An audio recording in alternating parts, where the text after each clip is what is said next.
الحمد للہ رب العالمین والصلاة والسلام علی سید الانبیاء والمرسلین اما بعد فاعوذ باللہ من الشیطان الرجیم بسم اللہ الرحمن الرحیم۔ سبق نمبر 52 سیرت مصطفیٰ صلی اللہ تعالی علیہ وآلہ وصحبہ وبارک وسلم۔ اس کتاب کی صفحہ نمبر 697 سے نبی کریم صلی اللہ تعالی علیہ وآلہ وسلم کی اولاد پاک کا ذکر خیر ہم سننے پڑھنے کی سعادت حاصل کر رہے ہیں۔ آج سیدہ فاطمہ الزہرا رضی اللہ تعالیٰ عنہ کی ذکر خیر سے آغاز ہوگا۔ بغور سماعت کریں گے تو انشاءاللہ تعالی خوب برکتیں پائیں گے۔ حضرت فاطمہ رضی اللہ تعالی عنہا یہ شہنشاہ کونین صلی اللہ تعالی علیہ وآلہ وسلم کی سب سے چھوٹی مگر سب سے زیادہ پیاری اور لاڈلی شہزادی ہیں۔ ان کا نام فاطمہ اور لقب زہرا اور بطول ہے۔ ان کی پیدائش کے سال میں علماء مورخین کا اختلاف ہے۔ ابو عمر کا قول ہے کہ اعلان نبوت کے پہلے سال، جبکہ حضور صلی اللہ تعالی علیہ وآلہ وسلم کی عمر شریف 41 برس کی تھی، یہ پیدا ہوئیں، اور بعض نے لکھا کہ اعلان نبوت سے 1 سال قبل ان کی ولادت ہوئی، اور علامہ ابن الجوزی نے یہ تحریر فرمایا کہ اعلان نبوت سے 5 سال قبل ان کی پیدائش ہوئی۔ اللہ اکبر۔ ان کے فضائل و مناقب کا کیا کہنا۔ ان کے مراتب و درجات کے حالات سے کتب احادیث کے صفحات مالا مال ہیں، جن کا تذکرہ ہم نے اپنی کتاب حقانی تقریریں میں تحریر کر دیا ہے۔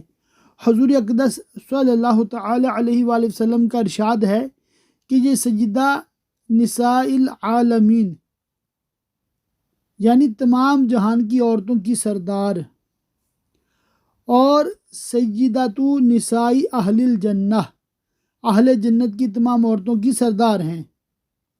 ان کے حق میں ارشاد نبوی ہے کہ فاطمہ میری بیٹی میرے بدن کی ایک بوٹی ہے، جس نے فاطمہ کو ناراض کیا اس نے مجھے ناراض کیا۔ 2 ہجری میں حضرت علی شیر خدا رضی اللہ تعالیٰ عنہ سے ان کا نکاح ہوا، اور ان کے شکم مبارک سے 3 صاحبزادگان حضرت حسن، حضرت حسین، حضرت محسن رضی اللہ تعالی عنہم اور 3 صاحبزادیوں زینب و ام کلثوم و رقیہ رضی اللہ تعالی عنہن کی ولادت ہوئی۔ حضرت محسن اور رقیہ رضی اللہ تعالی عنہما تو بچپن ہی میں وفات پا گئے۔ ام کلثوم رضی اللہ تعالیٰ عنہ کا نکاح امیر المومنین حضرت عمر فاروق اعظم رضی اللہ تعالیٰ عنہ سے ہوا، جن کی شکم مبارک سے آپ کے ایک فرزند حضرت زید اور ایک صاحبزادی حضرت رقیہ رضی اللہ تعالیٰ عنہ کی پیدائش ہوئی، اور حضرت زینب رضی اللہ تعالیٰ عنہ کی شادی حضرت عبداللہ بن جعفر رضی اللہ تعالیٰ عنہ سے ہوئی۔ حضور اقدس صلی اللہ تعالی علیہ وآلہ وسلم کے وصال شریف کا حضرت بی بی فاطمہ رضی اللہ تعالیٰ عنہ کے قلب مبارک پر بہت ہی جانکاہ صدمہ گزرا۔ چنانچہ وصال اقدس کے بعد حضرت فاطمہ رضی اللہ تعالیٰ عنہ کبھی ہنستی ہوئی نہیں دیکھی گئیں، یہاں تک کہ وصال نبوی کے 6 ماہ بعد 3 رمضان 11 ہجری منگل کی رات میں آپ نے داعی اجل کو لبیک کہا۔ حضرت علی یا حضرت عباس رضی اللہ تعالیٰ عنہما نے نماز جنازہ پڑھائی، اور سب سے زیادہ صحیح اور مختار قول یہی ہے کہ جنت البقیع میں مدفون ہوئیں۔ چچاؤں کی تعداد۔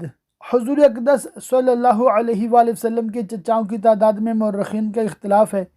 بعض کے نزدیک ان کی تعداد 9، بعض نے کہا 10 اور بعض کا قول ہے کہ 11، مگر صاحب مواہب اللدنیہ نے ذخائر العقبہ فی مناقب ذوی القربہ سے نقل کرتے ہوئے تحریر فرمایا کہ آپ صلی اللہ علیہ وآلہ وسلم کے والد ماجد حضرت عبداللہ رضی اللہ تعالیٰ عنہ کے علاوہ عبد المطلب کے 12 بیٹے تھے، جن کے نام یہ ہیں: حارث، ابو طالب، زبیر، حمزہ، عباس، ابو لہب، غیداک، مقوم، زرار، کثم، عبد الکعبہ، جہل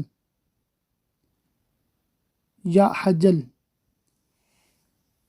یہ نام جو ہے نا تھوڑا سا پڑھنے میں ہے، مطلب جہل نام ہے شاید.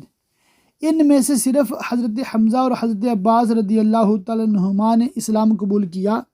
حضرت حمزہ رضی اللہ تعالیٰ عنہ بہت ہی طاقتور اور بہادر تھے.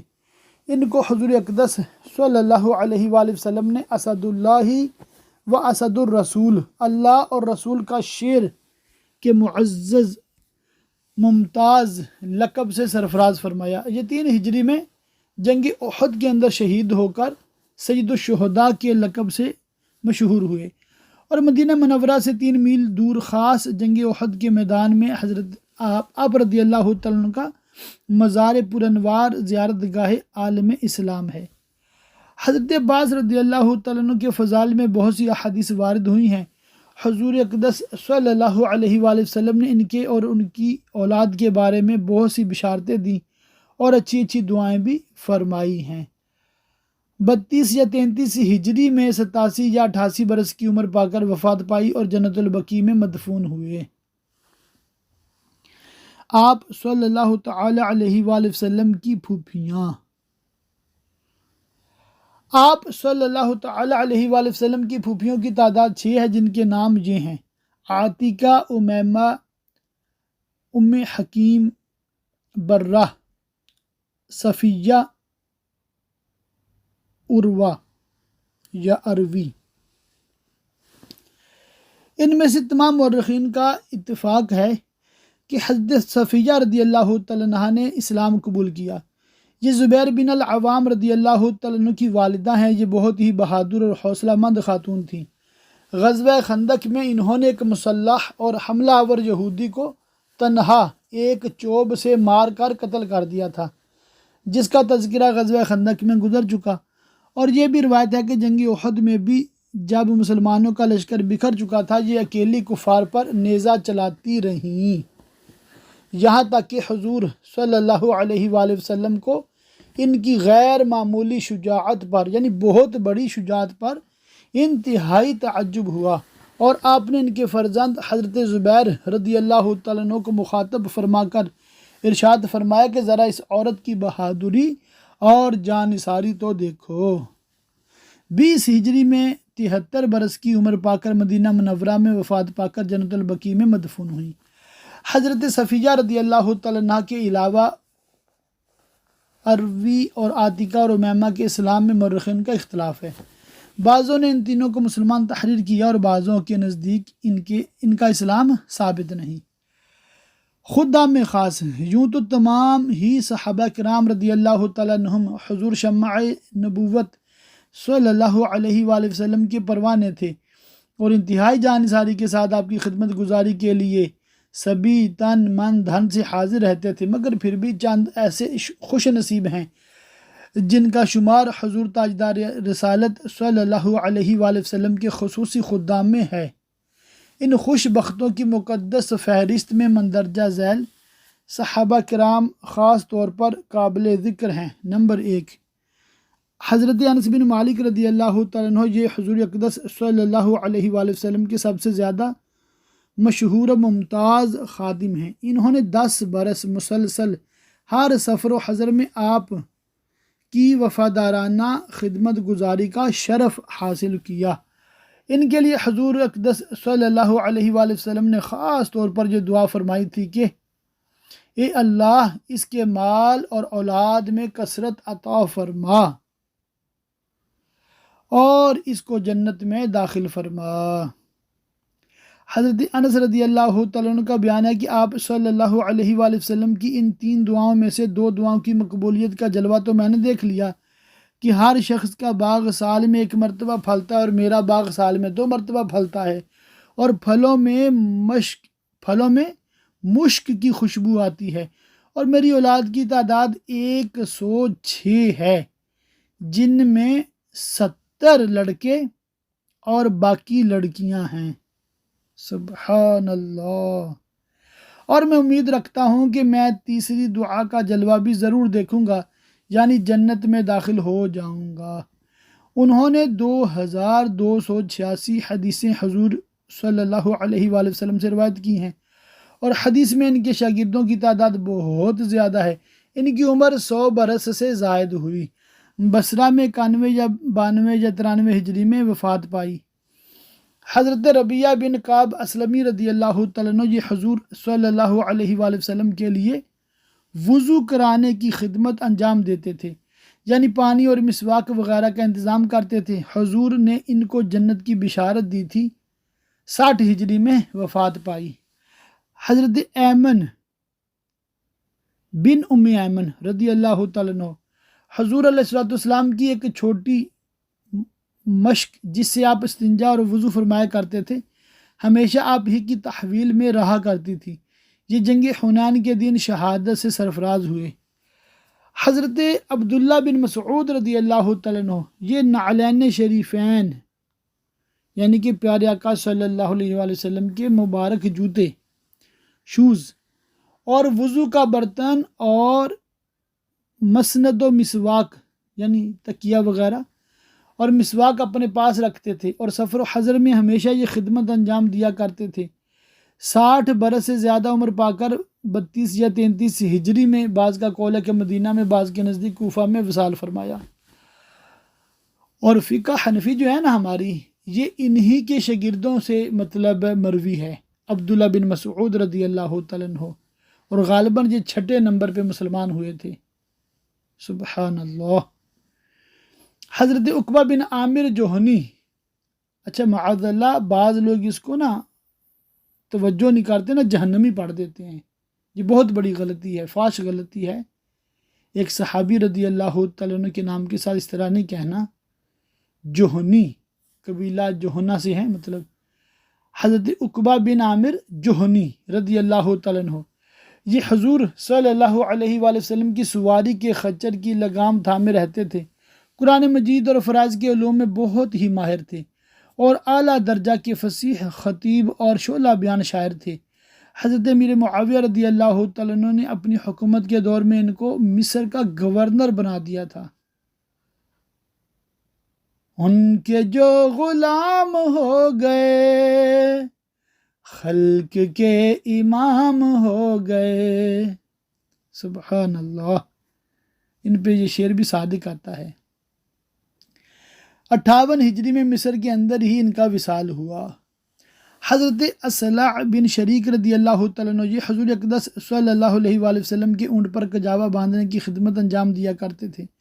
حضرت ابو ذر غفاری رضی اللہ تعالیٰ عنہ یہ بہت ہی قدیم الاسلام صحابی ہیں، انتہائی تارک الدنیا اور عابد و زاہد تھے، اور دربار نبوت کے بہت ہی خاص خادم تھے۔ ان کے فضائل میں چند حدیثیں بھی وارد ہیں۔ 31 ہجری میں مدینہ منورہ سے کچھ دور ربضہ نامی گاؤں میں ان کا وصال ہوا، اور حضرت عبداللہ بن مسعود رضی اللہ تعالیٰ عنہ نے ان کی نماز جنازہ پڑھائی۔ حضرت مہاجر مولا ام سلمہ یعنی ام سلمہ کے غلام، یہ ام المومنین حضرت ام سلمہ رضی اللہ تعالیٰ عنہ کے آزاد کردہ غلام تھے۔ شرف صحابیت کے ساتھ ساتھ 5 برس تک حضور اقدس صلی اللہ علیہ وآلہ وسلم کی خدمت کا بھی شرف حاصل کیا۔ بہت ہی بہادر مجاہد بھی تھے۔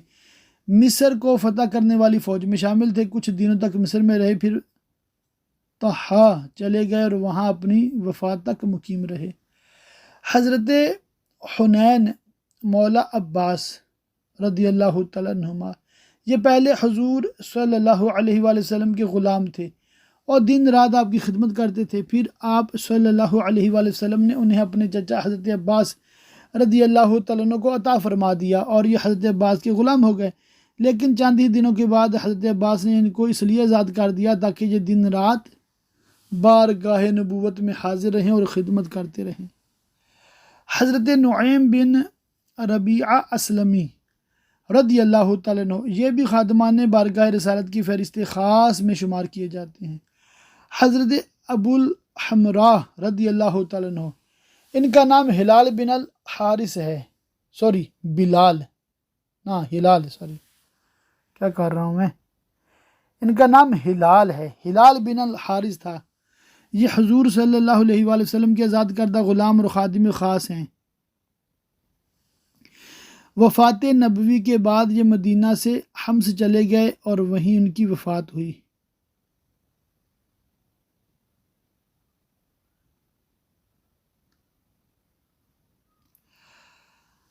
حضرت ابو اسمع یا ابو السمع، یہ محت لفظ ٹھیک رہے گا، ابو السمع رضی اللہ تعالیٰ عنہ حضور اقدس صلی اللہ علیہ وآلہ وسلم کے غلام تھے۔ پھر آپ نے ان کو آزاد فرما دیا، مگر یہ دربار نبوت سے جدا نہیں ہوئے بلکہ ہمیشہ خدمت گزاری میں مصروف رہے۔ حضور علیہ السلام کو اکثر یہی غسل کرایا کرتے تھے۔ ان کا نام ایاد تھا۔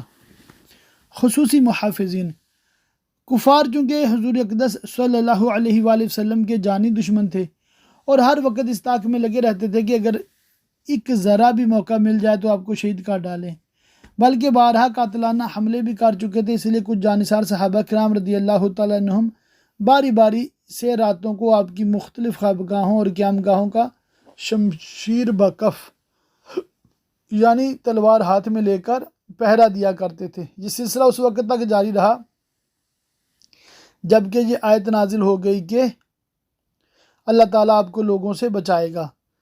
اس آیت کے نزول کے بعد آپ صلی اللہ علیہ وآلہ وسلم نے فرمایا کہ اب پہرا دینے کی کوئی ضرورت نہیں، اللہ تعالیٰ نے مجھ سے وعدہ فرما لیا ہے کہ وہ مجھ کو میرے تمام دشمنوں سے بچائے گا۔ ان جان نثار پہرا داروں میں چند خوش نصیب صحابہ کرام علیہم رضوان خصوصیت کے ساتھ قابل ذکر ہیں، جن کے اسماء گرامی یہ ہیں: حضرت ابو بکر صدیق، حضرت سعد بن معاذ انصاری، حضرت محمد بن مسلمہ، حضرت زکوان بن عبد قیس، حضرت زبیر بن العوام، حضرت سعد بن ابی وقاص، حضرت عباد بن بشر، حضرت ابو ایوب انصاری، حضرت بلال، حضرت مغیرہ بن شعبہ۔ کاتبین وحی، جو صحابہ کرام رضی اللہ تعالیٰ عنہم قرآن کی نازل ہونے والی آیتوں اور دوسری خاص تحریروں کو حضور اقدس صلی اللہ علیہ وآلہ وسلم کے حکم کے مطابق لکھا کرتے تھے، ان معتمد کاتبوں میں خاص طور پر درج ذیل حضرات قابل ذکر ہیں: حضرت ابو بکر صدیق، حضرت عمر فاروق، حضرت عثمان غنی، حضرت علی مرتضیٰ، حضرت طلحہ بن عبید اللہ، حضرت سعد بن ابی وقاص، حضرت زبیر بن العوام، حضرت عامر بن فہیر، حضرت ثابت بن قیس، حضرت حنظلہ بن ربیع، حضرت زید بن ثابت، حضرت ابی بن کعب، حضرت امیر معاویہ، حضرت ابو سفیان رضی اللہ تعالی عنہم اجمعین۔ دربار نبوت کے شعراء، یوں تو بہت سے صحابہ کرام رضی اللہ تعالیٰ عنہم حضور اقدس صلی اللہ علیہ وآلہ وسلم کی مدح و ثنا میں قصائد لکھنے کی سعادت سے سرفراز ہوئے، مگر دربار نبوی کے مخصوص شعراء کرام تین ہیں جو نعت گوئی کے ساتھ ساتھ کفار کے شاعرانہ حملوں کا اپنے قصائد کے ذریعہ دندان شکن جواب بھی دیا کرتے تھے۔ پہلے حضرت کعب بن مالک انصاری سلمی رضی اللہ تعالیٰ عنہ، جو جنگ تبوک میں شریک نہ ہونے کی وجہ سے معتوب ہوئے، مگر پھر ان کی توبہ کی مقبولیت قرآن مجید میں نازل ہوئی۔ ان کا بیان ہے کہ ہم لوگوں سے حضور اقدس صلی اللہ علیہ وآلہ وسلم نے فرمایا کہ تم لوگ مشرکین کی ہجو کرو، کیونکہ مومن اپنی جان اور مال سے جہاد کرتا رہتا ہے، اور تمہارے اشعار گویا کفار کے حق میں تیروں کی مار کے برابر ہیں۔ حضرت علی رضی اللہ تعالیٰ عنہ کے دور خلافت یا حضرت امیر معاویہ رضی اللہ تعالیٰ عنہ کی سلطنت کے دور میں ان کی وفات ہوئی۔ نمبر 2، حضرت عبداللہ بن رواحہ انصاری خزرجی رضی اللہ تعالیٰ عنہ، ان کے فضائل و مناقب میں چند حدیث بھی ہیں۔ حضور اقدس صلی اللہ علیہ وآلہ وسلم نے ان کو سید الشعراء، تمام شعراء کا سردار کا لقب عطا فرمایا تھا۔ یہ جنگ موطا میں شہادت سے سرفراز ہوئے۔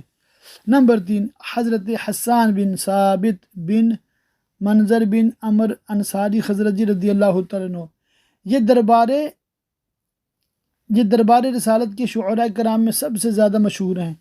حضور صلی اللہ علیہ وآلہ وسلم نے ان کے حق میں یہ دعا فرمائی کہ یا اللہ حضرت جبریل علیہ السلام کے ذریعہ ان کی مدد فرما، اور یہ بھی ارشاد فرمایا کہ جب تک یہ میری طرف سے کفار مکہ کو اپنے شعار کے ذریعہ جواب دیتے رہتے ہیں اس وقت تک حضرت جبریل علیہ السلام ان کے ساتھ رہا کرتے ہیں۔ 120 برس کی عمر پا کر 54 ہجری میں وفات پائی، 60 برس کی عمر زمانہ جاہلیت میں گزاری اور 60 برس کی عمر خدمت اسلام میں صرف کی۔ یہ ایک تاریخی لطیفہ ہے کہ ان کی اور ان کے والد ثابت اور ان کے دادا منظر اور نگر دادا حرام سب کی عمریں 120 برس کی ہوئیں۔ سبحان اللہ۔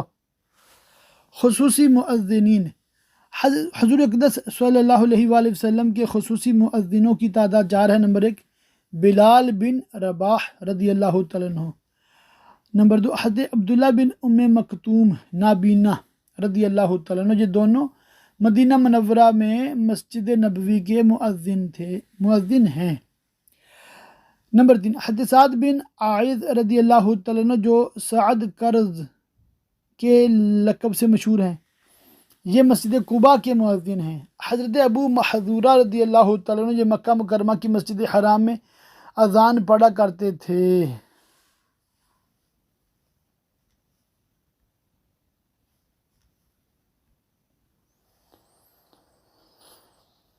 سبحان اللہ۔ 20واں باب ہے معجزات نبوت۔ صاحب رجعت شمس و شق القمر،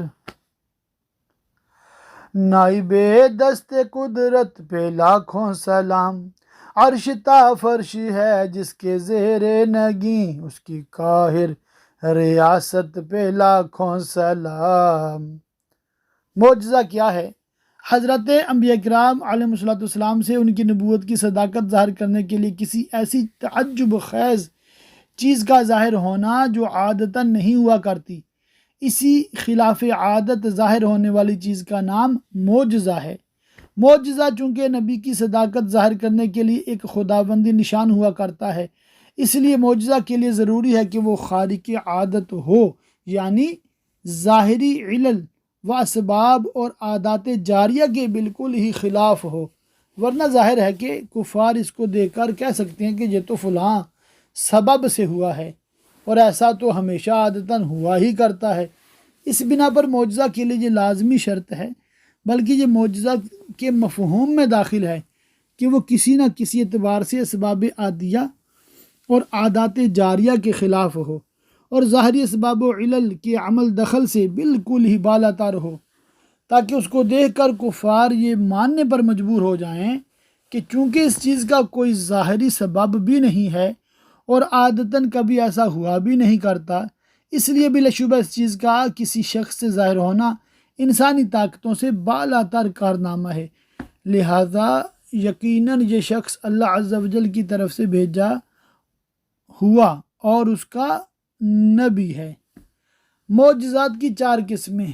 جب معجزہ کے لیے یہ ضروری و لازم شرط ہے کہ وہ کسی نہ کسی لحاظ سے انسانی طاقتوں سے بالا تر اور عادات جاریہ کے خلاف ہو، اس بنا پر اگر بغور دیکھا جائے تو خارق عادت ہونے کے اعتبار سے معجزات کی 4 قسمیں ملیں گی جو حسب ذیل ہیں۔ اول، بذات خود وہ چیز ہی ایسی ہو جو ظاہری اسباب و عادات کے بالکل ہی خلاف ہو، جیسے حضور اقدس صلی اللہ علیہ وآلہ وسلم کا چاند کو 2 ٹکڑے کر کے دکھا دینا، حضرت موسیٰ علیہ السلام کی عصا کا سانپ بن کر جادوگروں کے سانپوں کو نگل جانا، حضرت عیسیٰ علیہ السلام کا مردوں کو زندہ کر دینا وغیرہ وغیرہ۔ دوم، بذات خود وہ چیز تو خلاف عادت نہیں ہوتی، مگر کسی خاص وقت پر بالکل ہی ناگہاں نبی سے اس کا ظہور ہو جانا، اس اعتبار سے یہ چیز خارق عادت ہو جایا کرتی ہے، لہذا یہ بھی معجزہ ہی کہلائے گا۔ مثلا جنگ خندق میں اچانک ایک خوفناک آندھی کا آ جانا، جس سے کفار کے خیمے اکھڑ کر اڑ گئے اور بھاری بھاری دیگیں چولہوں پر سے الٹ پلٹ کر دور جا کر گر پڑی۔ یا جنگ بدر میں 313 مسلمانوں کے مقابلے میں کفار کے 1000 لشکر جرار کا جو مکمل طور پر مسلح تھے شکست کھا کر مقتول و گرفتار ہو جانا۔ ظاہر ہے کہ آندھی کا آنا یا کسی لشکر کا شکست کھا جانا یہ بذات خود کوئی خلاف عادت بات نہیں ہے، بلکہ یہ تو ہمیشہ ہوا ہی کرتا ہے، لیکن اس ایک خاص موقع پر جبکہ رسول کو تائید ربانی کی خاص ضرورت محسوس ہوئی، بغیر کسی ظاہری سبب کے بالکل ہی اچانک آندھی کا آ جانا اور کفار کا باوجود کثرت تعداد کے قلیل مسلمانوں سے شکست کھا جانا، اس کو تائید خداوندی اور غیبی امداد و نصرت کے سوا کچھ بھی نہیں کہا جا سکتا۔ اس لحاظ سے یقیناً یہ عادات جاریہ کے خلاف اور ظاہری اسباب و علل سے بالا تر ہے، لہذا یہ بھی یقیناً معجزہ ہے۔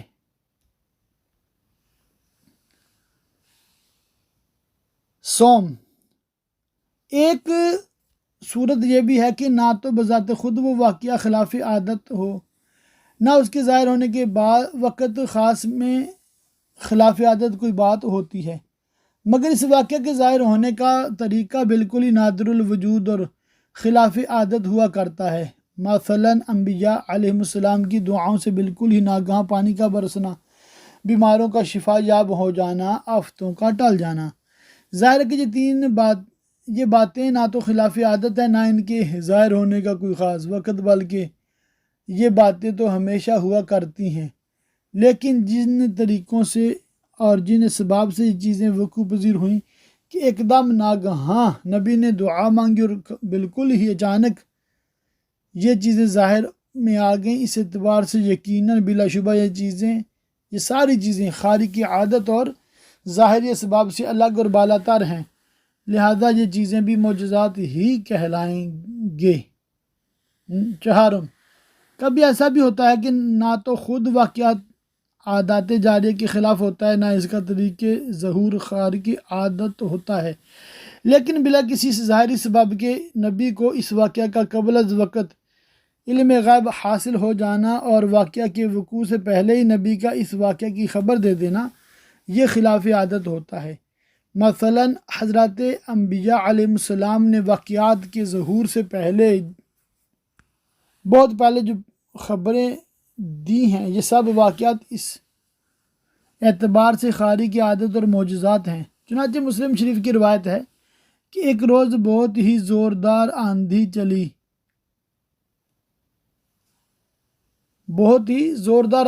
اس وقت حضور صلی اللہ علیہ وآلہ وسلم مدینہ سے باہر تشریف فرما تھے۔ آپ نے اسی جگہ فرمایا کہ یہ آندھی مدینہ کے ایک منافق کی موت کے لیے چلی ہے۔ چنانچہ ایسا ہی ہوا، جب لوگ مدینہ پہنچے تو معلوم ہوا کہ مدینہ کے ایک منافق اس آندھی سے ہلاک ہو گیا۔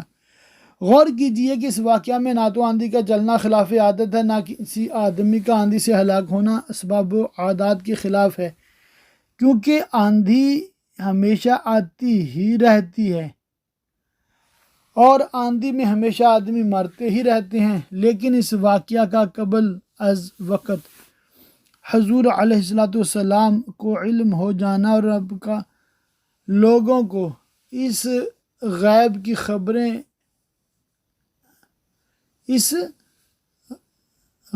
خبر پر قبل از وقت مطلع کر دینا، یقیناً بلا شبہ یہ خارق عادات اور معجزات میں سے ہے۔ انبیاء سابقین اور خاتم النبیین کے معجزے۔ ہر نبی کا معجزہ چونکہ اس کی نبوت کے ثبوت کی دلیل ہوا کرتا ہے، اس لیے خداوند عالم نے ہر نبی کو اس دور کے احوال اور اس کی امت کے مزاج عقل و فہم کے مناسب معجزات سے نوازا۔ مثلاً حضرت موسیٰ علیہ السلام کے دور میں چونکہ جادو اور ساحرانہ کارنامے اپنی ترقی کی اعلیٰ ترین منزل پر پہنچے ہوئے تھے، اس لیے اللہ تعالیٰ نے آپ کو ید بیضا اور عصا کے معجزات عطا فرمائے، جن سے آپ نے جادوگروں کے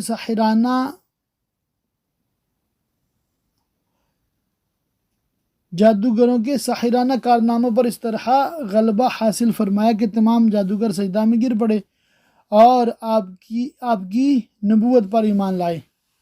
اسی طرح حضرت عیسیٰ علیہ السلام کے زمانے میں علم طب انتہائی معراج معراج ترقی پر پہنچا ہوا تھا، اور اس دور کے طبیبوں اور ڈاکٹروں نے بڑے بڑے امراض کا علاج کر کے اپنی فنی مہارت سے تمام انسانوں کو مسحور کر رکھا تھا۔ اس لیے اللہ تعالیٰ نے حضرت عیسیٰ علیہ السلام کو مادرزاد اندھوں اور کوڑیوں کو شفا دینے اور مردوں کو زندہ کر دینے کا معجزہ عطا فرمایا، جس کو دیکھ کر دور مسیحی کے طلباء اور ڈاکٹروں کی ہوش اڑ گئے اور وہ حیران و شیشدہ رہ گئے، اور بالآخر انہوں نے ان معجزات کو انسانی کمالات سے بالاتر مان کر آپ کی نبوت کا اقرار کر لیا۔ اسی طرح حضرت صالح علیہ السلام کے دور بعثت میں سنگ تراشی اور مجسمہ سازی کے کمالات کا بہت ہی چرچا تھا۔ اس لیے خداوند قدوس نے آپ کو یہ معجزہ عطا فرما کر بھیجا کہ آپ نے ایک پہاڑی کی طرف ارشاد فرما دیا کہ تو اس کی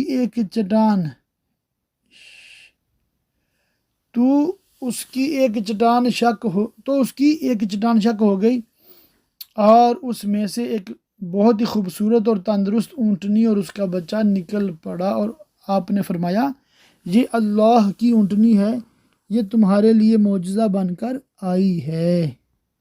حضرت صالح علیہ السلام کی قوم آپ کا یہ معجزہ دیکھ کر ایمان لائی۔ الغرض اس طرح ہر نبی کو اس دور کے ماحول کے مطابق اور اس کی قوم کے مزاج اور ان کی افتاد طبع کے مناسب کسی ایک، کسی کو دو، کسی کو اس سے زیادہ معجزات ملے، مگر حضور نبی آخر الزمان صلی اللہ علیہ وآلہ وسلم چونکہ تمام نبیوں کے بھی نبی ہیں، اور آپ کی سیرت مقدسہ تمام انبیاء علیہ السلام کی مقدس زندگیوں کا خلاصہ، اور آپ کی تعلیم تمام انبیاء کرام علیہ السلام کی تعلیم کا عطر ہے، اور آپ دنیا میں ایک عالمگیر اور ابدی دین لے کر تشریف لائے تھے، اور عالم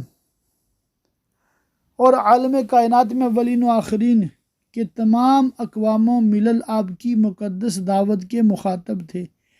اس لیے اللہ تعالیٰ نے آپ کی ذات مقدسہ کو انبیاء سابقین کے تمام معجزات کا مجموعہ بنا دیا، اور آپ کو قسم قسم کے ایسے بے شمار معجزات سے سرفراز فرمایا جو ہر وقت، طبقہ، ہر گروہ، ہر گھڑی اور تمام اہل اسلام کے مزاج، عقل، فہم کے لیے ضروری ہو۔